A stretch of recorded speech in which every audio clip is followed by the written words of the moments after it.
តជាសង្សារស្នេហាដល់ផ្លូវបែងគឺមានតែទឹកភ្នែកហូរមកលួងចិត្តស្មងស្នេហ៍ដែលយើងធ្លាប់សាងគ្រប់យ៉ាងរលាយអងគួបន្ទោសអ្នកណាបើបងនៅស្រឡាញ់ដឹងថាត្រូវកាត់ចិត្តទាំងការពិតចិត្តឈឺស្ទើរស្លាប់ព្រមប្រាប់អូនឲ្យទៅតែក្នុងបេះដូងលួចយំសុំអបអូនម្ដងទៀតបានទេចង់នៅក្បែរអូនលើកចុងក្រោយ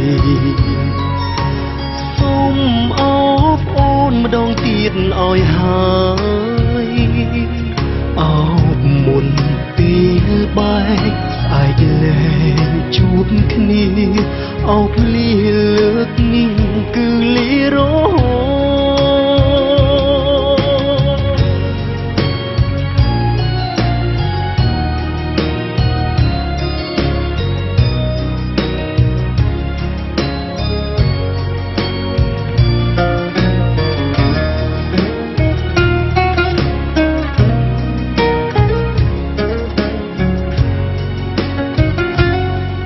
សិតជាសង្សារស្នេហាដល់ផ្លូវបែងគឺមានតែទឹកភ្នែក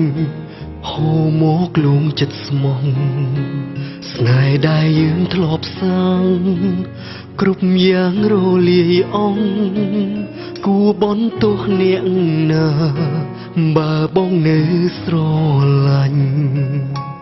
ដឹងថាត្រូវកាត់ចិត្តទាំងការពិតចិត្តឈឺស្ទើរស្លាប់ព្រមប្រាប់អូនឲ្យទៅតែក្នុងបេះដូងលួចយំសុំអបអូនម្ដងទៀតបានទេចង់នៅក្បែរអូនលើកចុងក្រោយសុំអបអូនម្ដងទៀតឲ្យហើយអបមុនពេលបែកស្អែកលែងជួបគ្នាអបលាលើកនេះគឺលារហូតសុំអបអូនម្ដងទៀតបានទេចង់នៅក្បែរអូនលើកចុងក្រោយសុំអបអូនម្ដងទៀតឲ្យហើយ